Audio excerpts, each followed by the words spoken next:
ఉన్నాడు, మేనమామ ఉన్నాడు. ఎవరికైనా సరే ఒక అమ్మాయి కలిసి జీవిస్తుంటే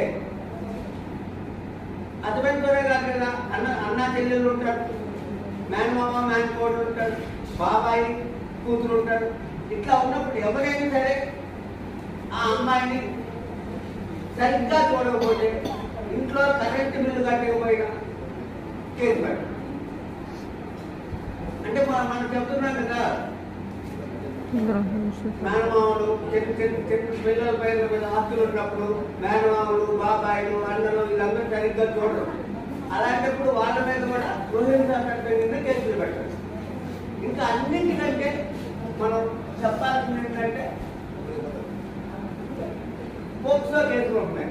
పోక్సో కేసులు అంటే 18 సంవత్సరాలు పిల్లల మీద జరిగేటటువంటి అఘాయిత్యాలు.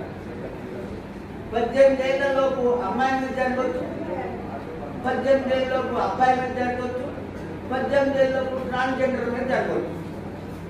18 ఏళ్ళలోపు అమ్మాయి మీద జరిగితే అత్యాచారం కాదు, అబ్బాయి మీద కూడా జరగవచ్చు. దీనికి ఏం చేయాలంటే మనం శిక్షలు కఠినంగా ఉంటాయి.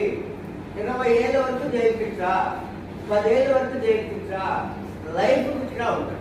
ఇవి ప్రచారం చేయాలి. అంటే ఎంతో మంది అయిన ప్రమాదకుడు ఒక 19 ఏళ్ళ అమ్మాయిని ఒక 5 ఏళ్ళ అబ్బాయి లవ్ చేశాడండి. 19 ఏళ్ళ అమ్మాయిని మేజర్ కదా చేశాడు, గొడవైంది.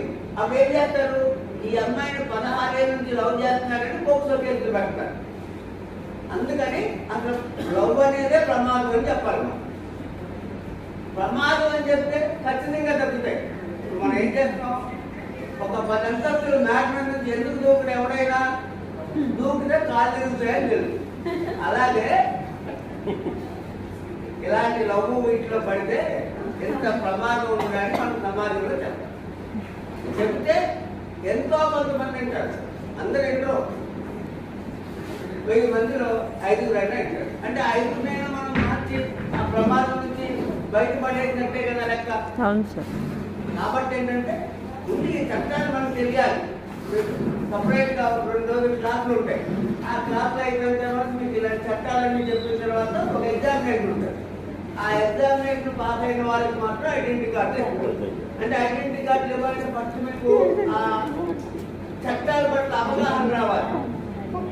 ఐడెంటిటీ కార్డు వల్ల పెద్ద ఉపయోగం ఏముండదు, కానీ ఏదో పోలీస్ స్టేషన్కి వెళ్ళినప్పుడు ఇలా మేము పారాలీగల్ వాలంటీర్మే అని చెప్పి మనం ఐడెంటిటీ కోసమే బస్ కన్సెషన్లు ఉండవు, అట్లాంటి ఏమి ఉండవు.